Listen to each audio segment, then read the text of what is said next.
Happy Friday, everybody. Josh here with On the Wrong Lead, another episode of You've Gotta Be Sha Tinning Me. I am joined, as always, by the man who finally made it to a brewery and didn't have to turn around right away, Mr. Matt Carlson. Matt, how you doing, my friend? Good. I actually, I got 45 minutes at a brewery by myself before I went bowling. I don't know if I think I told you I joined like a sports shop bowling league, so they put you on like these pro patterns to remind you that you really suck at this. I think I had my best night in like 2 years, so I told my wife I got to go to that brewery every week. I gotta take more time now. You watch the kids, but otherwise doing okay. Saratoga, we're treading water a little bit, so that's good. Yeah, All I can ask for. there's a brewery by us. So my a couple of friends from work and a couple of my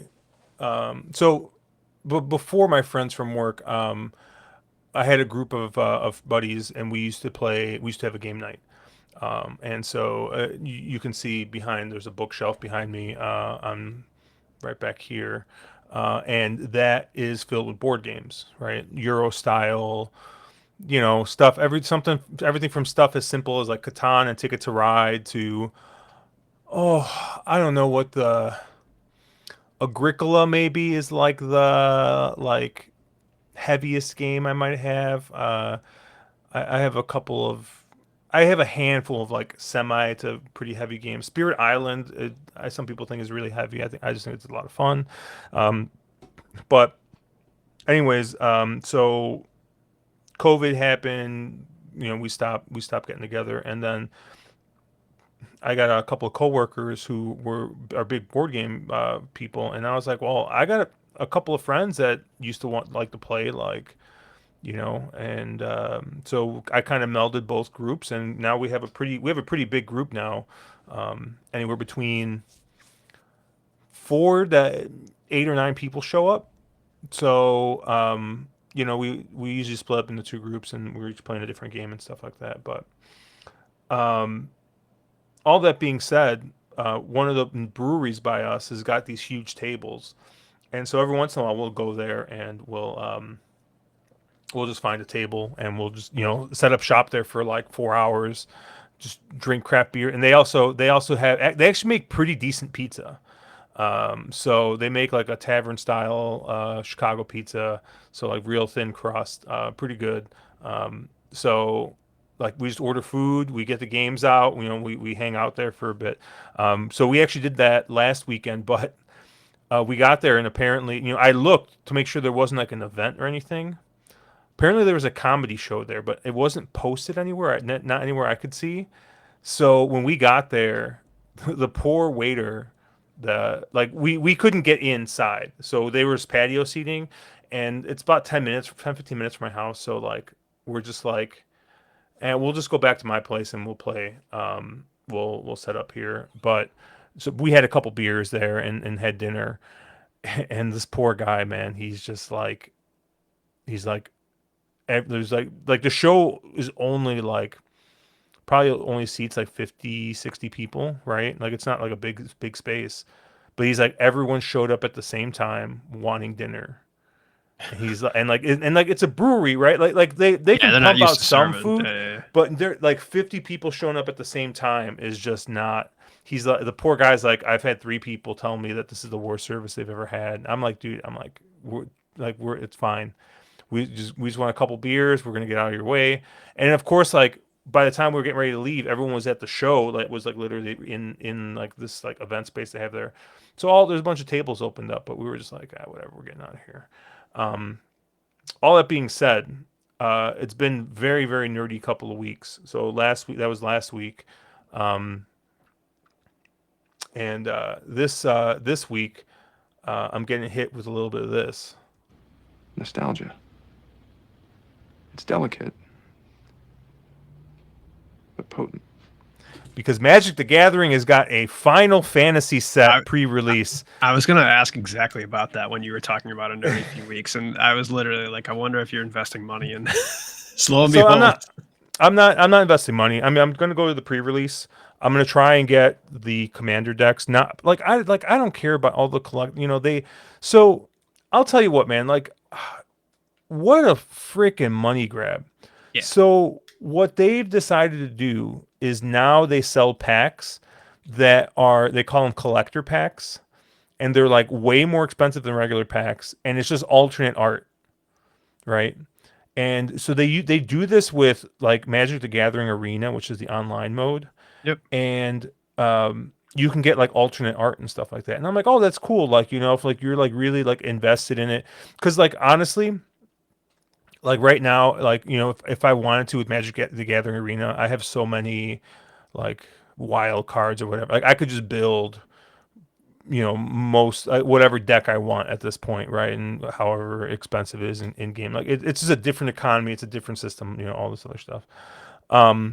So like the way that they make money is alternate art and stuff like that, and I'm like, cool, that's a great way, right? Like you can still actually play the game without having to touch that monetization if you don't want, right? Obviously, if you want to buy packs or buy other stuff, like by all means, the money if I spend money on it, it's to do draft, right? But with draft is like you get packs and stuff afterwards, right? So anyways, so for this set, because it's Final Fantasy, like they jack the prices up. MSRP is like humongous. Like, so I want to get the commander decks. I think it's going to run me about $250 to get all of them, because I think they're like $70 a piece.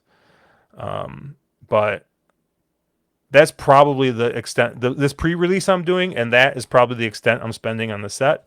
But the thing is like it's also coming to Arena, so like I said, if I want to play, if I want to do draft and stuff like that, like I'll do it online and stuff like that. Like, but I haven't played in person in probably, man, 10 years, if I had to guess. I mean, So the last Magic the Gathering pack I bought was probably about 25 years ago. So, like, I think I tapped out around like Ice Age. So that's when I which is- started playing. Yeah, I started. I had a very brief like. I think I still have all my like fourth edition Ice Age Fallen Empires cards and whatnot, which are not worth anything because that's really when they started printing them and it got really. Fourth edition. I think you can still get some. You can still get some decent stuff from that. But Yeah, I didn't have any, but no. yeah. I got a couple dual lands sitting around somewhere that Oh, I there you go. appreciate and value a lot, but I just hold them. So yeah, but I have not played Magic the Gathering, so it is all very confusing to me. I was watching actually some Twitch. They had the pre-release event where people were like ripping packs open. So people grading their alt arts and their various foil types and their the backs of cards look different now. And Yeah, dude, like that's is just all like this. wild I to don't me. know. Like that. It's that it's stuff not is, even. It's just collecting, right? Like it's Yeah. not even playing. It's just It- literally like value and collecting at this point. It's like Pokemon cards. I still thought, like, I know like Pokemon card collecting has like gone like crazy, Haywire, but I still thought people were like playing the game with the cards. Absolutely not. There's people who just are just buying the cards and not playing. Like, to me, that's insane. yeah. It's absolute insanity. It's gambling for children, basically. I mean, Yeah. not even right. It's adults that are playing gambling on a children's game, effectively, right? Like Yeah, you want to know why? Nostalgia. It's delicate, It's but potent. I'm just trying to get my money's worth out of that. The 2 minutes I took to create that before this, but no, I don't know, man. I don't get it. Like I have some disposable income, and that's just like not like. I mean, like don't get me wrong. Like I've spent money on virtual cards in FIFA, so like I understand, right? But like I'm like playing with the card. You know what I mean? Like I don't know. I I I, people I say learned, it's investing and all this other stuff too. It's I just, guess don't know. I don't know. Look, I pick my addictions, and they're our most common topics on this show, right? They're alcohol and gambling on animals running in a circle. So Yeah. But speaking of that, why don't we take a look at this pick three? And it's going to start here in race 8. And you're. I think your favorite's going to end up being this one horse, Brilliant Express. He looks like the best horse in this race, but I mean, he's drawn out in the 13 post, and last time he was drawn out in the 13 post and was carrying all this weight, he threw a clunker. And this is a horse that's just like, I don't know, he's just like not had a good trip in about 3 starts. He's got a win in that time, but I don't know. I have a hard time backing this horse at what's going to be an incredibly short price. Excuse me. I went a different direction. Um, I'm going to be thin here. I think of the horses with starts here. I'm going to go with the 5, View of the World.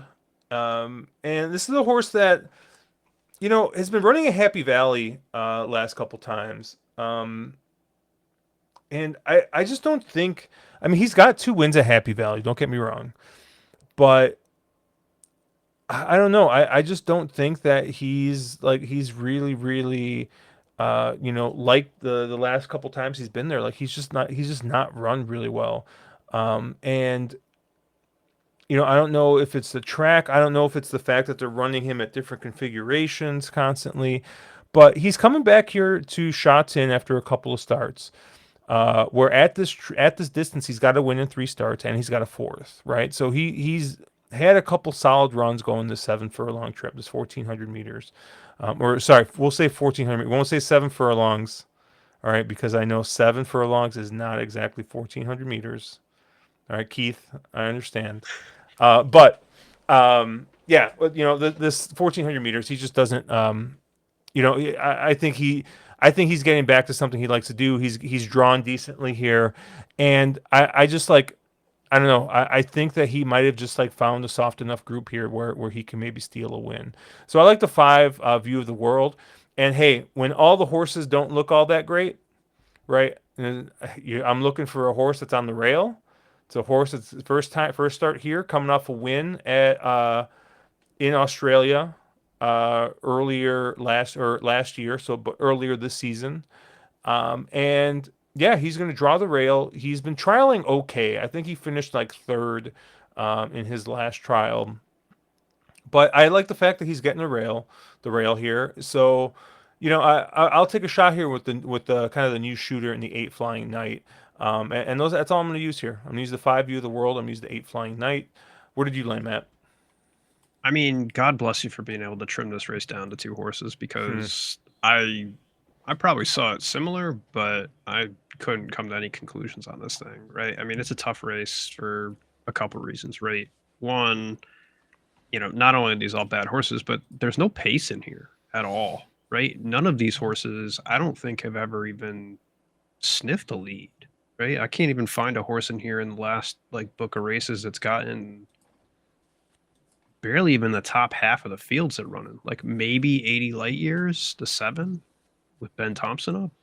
Maybe. I don't even know who Speed Pro would have on the lead in this race, but whoever they have, I don't even know if you can trust it, right? Because it's one of those things, and especially in Hong Kong, right, where it's like if you have a muddy pace scenario, sometimes that means no one goes. Sometimes that means a couple horses go. Sometimes that means they all go, and you end up with a melt just because nobody knows what the hell to do, and they all see it and they all try and gun it. So I don't know. I'm not even trying to guess at what the pace scenario in this race looks like, but honestly, probably whoever gets the lead in this race might just end up winning because these are bad horses. They don't like passing. They clearly don't like winning.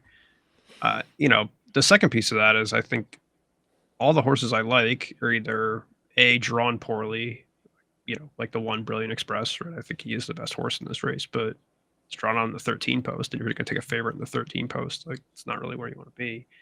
And or two, they just have jockeys that have done really, really poor at 1,400. So I think I have like 6 horses in this race. I'm going to end up using half the field, but like the jockeys I like on there don't exactly inspire any confidence in me, Hmm. right? Like I think I'll list them off, right? Like I like the 3 Nucleozor with Ellis Wong up. He's over 39 in the last year at 1,400. 80 light years to 7, Ben Thompson 2 for 70. The 5 View of the World, Jerry Chow 4 for 70. 14 the absolute, Lyle Hewitson 6 for 114.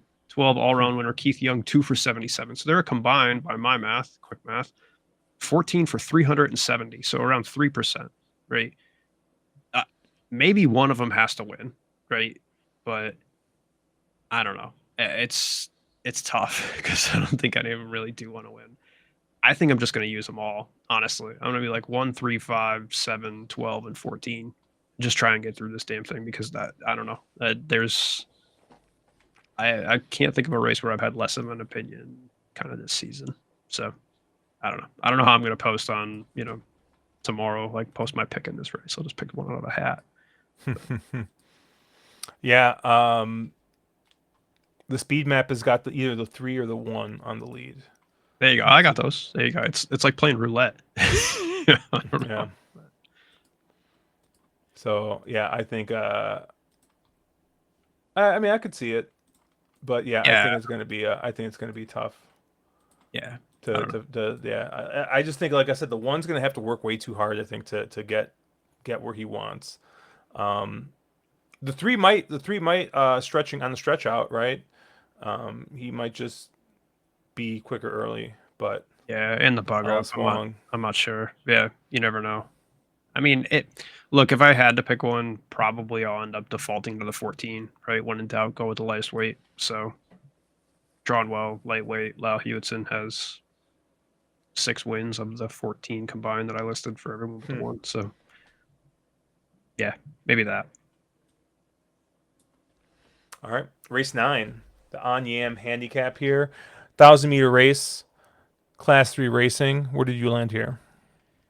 Probably not anywhere too interesting. I mean, I think La Forza is the best horse in this race. I don't think that's too exciting a pick. I do think he's probably the horse to beat in here. I think he's going to take all the money in here. I don't think that's an exciting bet. I think he probably goes off odds on in this field, which is not the best, especially when you're running 1,000 meters. So I wouldn't necessarily love it, but I struggle where else to go in here.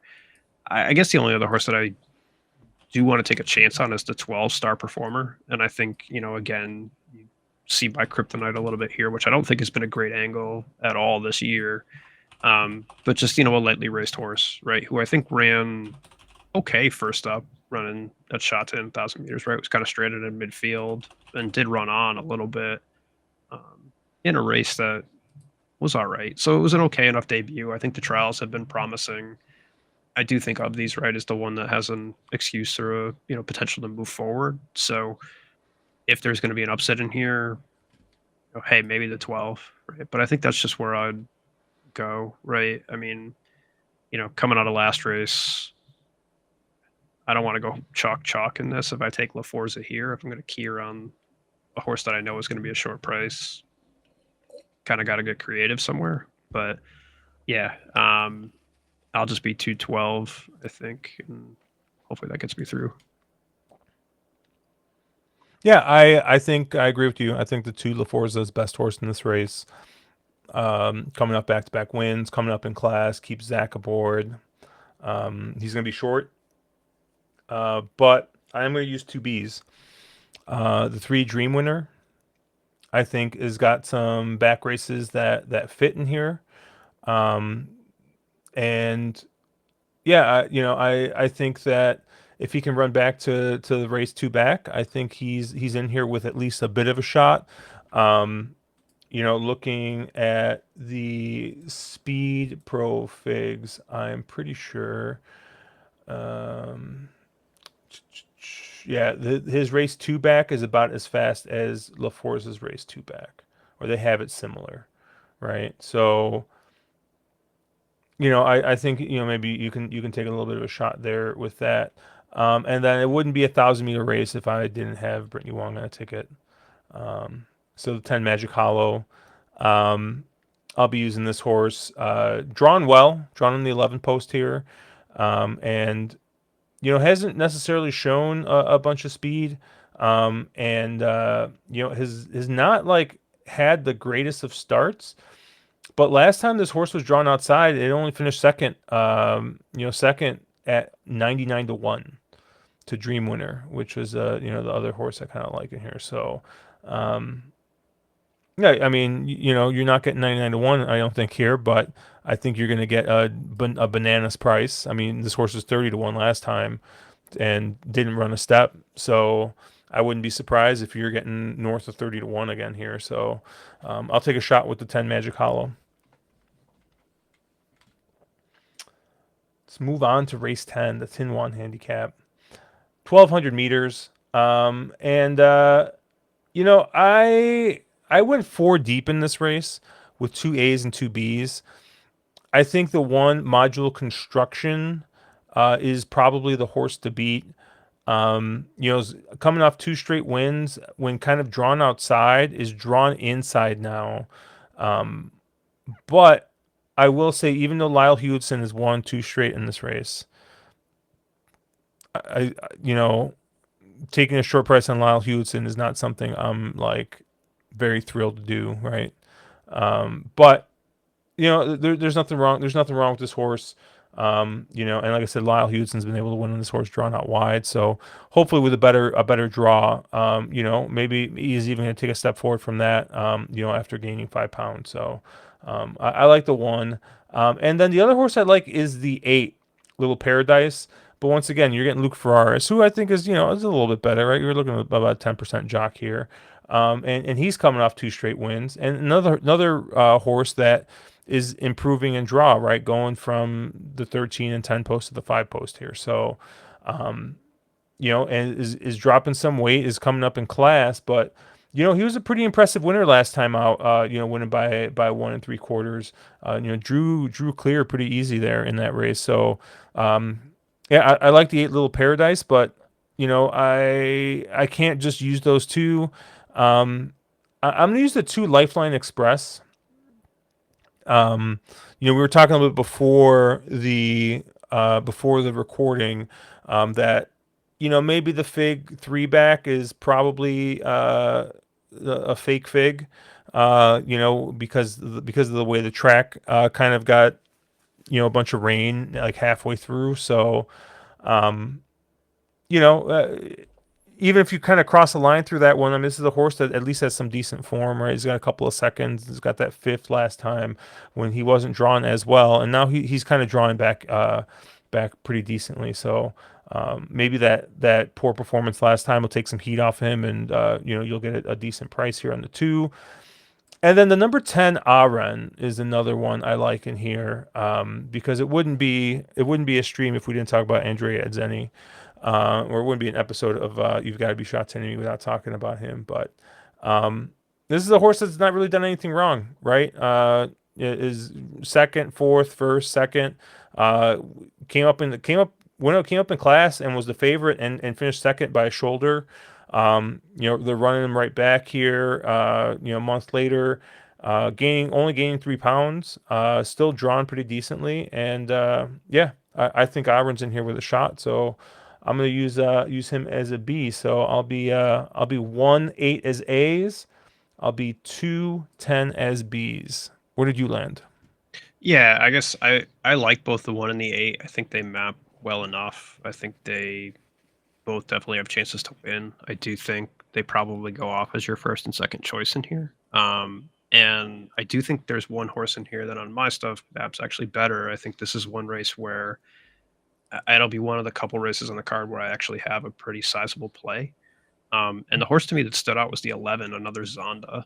And I know Keegan DeMello's up, who isn't exactly the most inspiring jockey on this horse, but I do think, just looking at that last race where your favorite horse, you actually know cashed very nicely in the race, against Harmony and Blessed, like that was one of those days where I think the Happy Valley rail was just completely dead, right? We were talking about this day before where, if you were pinned on that rail, you just weren't running on at all, right? Horses that were well positioned kind of inside just, had no run and kind of were ended up fading out the back.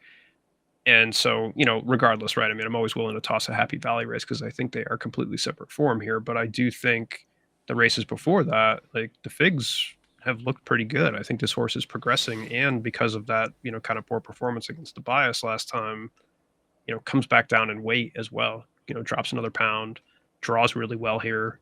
Um, and just looks on my figs like he's right in the mix, if not a little bit ahead of every other horse in this field. And I think he'll get a monster price on it. So, and not to mention, right, like Harmony and Bless came back to run a very respectable race last out. I think up in Class 2, right, stayed on. Just probably beaten by a length for fourth, I think, if I remember correctly, or I think even dead Yeah. heated for third. But yeah, I mean, so what shaped up to be probably a pretty decent race coming out of there as well. And so to me, right, this is one of the horses on the card that I'm probably going to take a pretty big swing at, right? And I know I'll get a pretty good price at it, and if I hit this horse, it's going to be one of those that makes my card, whether I'm in the pick three or not. So yeah, that'll kind of be my key in here. The 1 and the 8, right, like I said, I think they have every right to win this race. I think their figures are very close to what I'm seeing on the 11 and, kind of right there. But I think just at much shorter odds, and especially if I'm going to key La Forza in the second leg of this, it's hard to want to play, a couple short prices because even then, no matter what happens in race 8, I'm kind of playing that sucker card. If I go 6 wide into favorite, what's that going to pay, right? Am I really going to make money back? So that's what I'm trying to avoid. So I'm probably gonna have to get creative in how I structure these tickets. If I'm playing, I don't really want to play the 1 and the 8 as Bs per se. So maybe I do something creative where I just toss the 1 and the 8 if I'm playing the 2, and then play other tickets. If star performer comes in, I include those back on the other end of it. So we'll see. We'll see what state of mind I'm in after watching 14 races at Saratoga all day. But yeah, we'll cook something up where I play it a little more creative than just a typical A B, I think. But And what was your bonus race here? I went to race 5, which I don't know why I'm going to 1,000-meter race, but I am. So, Well, guess what? I think we can do a beer bet here, unless we're oh on the same boy, horse. we'll see. Well, you you go first. I'll let you have the honors. I believe if I read the notes on this horse correctly, Brittany Wrong is riding it. Brittany Wong is riding it, but I believe they call this horse probably the fastest horse out of the gate on Hong Kong grounds, and that's the 4 Cheval Valiant. And you know, this is a horse Brittany Wong has ridden a couple of times, and she gets it out. Gets the horse out the gate fast. Has hasn't won in the last 5 starts, I can tell, but has kind of been in it last couple times, and is now losing 10 pounds again because getting the 10 pound allowance here, which I think is going to help. Is getting a decent drawn out in the 9 post, and I kind of look at this race, and you get a lot of first time starters, or first time starting in here in Hong Kong, and of the established horses, you don't really see all that much like speed. So I don't know. Maybe this is a chance that she gets out there and just gets kind of loose, and maybe is able to just kind of go. So I'll take a shot with the 4 Cheval Valiant here. Where did you land? Yeah, I actually ended up on a first time starter in here. I thought horses like the 1, TNC Classics would take money. I thought the 14 Bingo Babe would take money. I thought even potentially Brittany Long would take money in here. And I, you know, I, I'm always just looking for a price when it comes to 1,000-meter races. I went to the 8, the Golden Knight. I was watching some trial replays on the horses that are running first time here. And the one that stood out to me was the trial that had 3 back, kind of the last turf trial that this horse had run.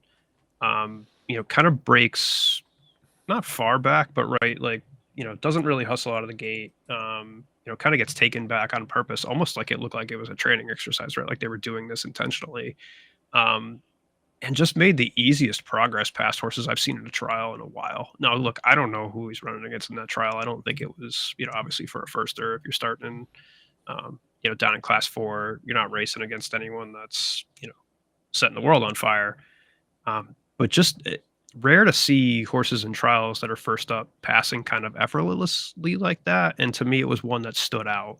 And so I think this horse might have some ability. I think, given, or, even Brittany Wong is probably going to hard send out of the gate. And I don't know if other horses trying with her, you know, maybe, maybe you get a, 1,000-meter race that not collapses, but at least sets up a little bit for a horse that can close like that. And so, I wanted the price that I hopefully will get on this 8, the Golden Knight. I think this is the other horse that I'm kind of excited to play on the card, and will have kind of my other, kind of big bet, I'll call it, through this.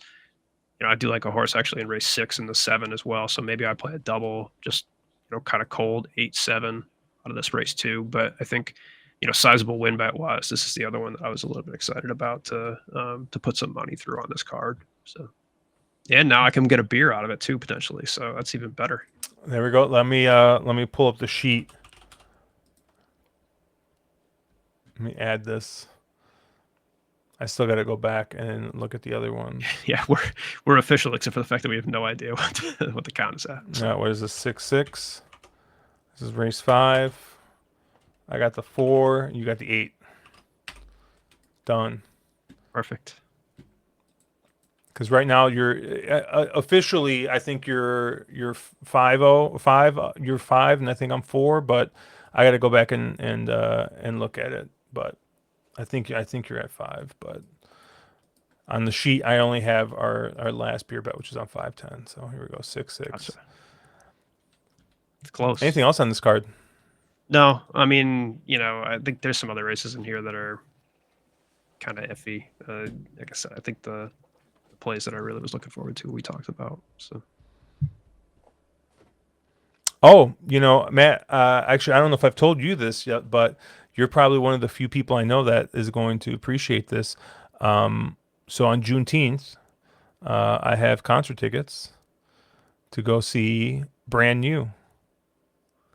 Ooh. So I'll be seeing them at the Allstate Arena. They're like playing a big arena. Like I couldn't believe that they actually they were able to like sell that. But I was gonna say, I is it gonna be like sectioned off, like there's like those I have no barriers up idea. or what? But it'll be interesting. Because I know they did a couple of shows like the last year, like and then they announced another tour. So I got tickets for that. So really excited for that. I haven't been in a concert in 4 years, maybe. I was gonna say I miss live music. I haven't been in a little while. So I don't like live music, but and I'm a musician, so what? Oh, it's a real complicated. It's a real complicated, All right, we'll complicated get into it situation. now, We can talk. but- We can talk about it. We can get into it after I have more beers. But that's going to do it for us here. And you've got to be Sha Tin and me. Obviously, check us out at ontherwronglead.com, at wrong_lead on Twitter. I am at Cherry Drank. Matt is at Slow and Steady. He'll have his full card picks up. Make sure you like and subscribe. Hit the download button. Sign up for AM Wager if you haven't. Hit all the stuff. Good luck if you're playing Belmont on Saturday. And if not, or if you do or don't, whatever. Hey, you got the bailout at Sha Tin, so we'll be there. Have a good night. Have a good week. Good luck, everybody.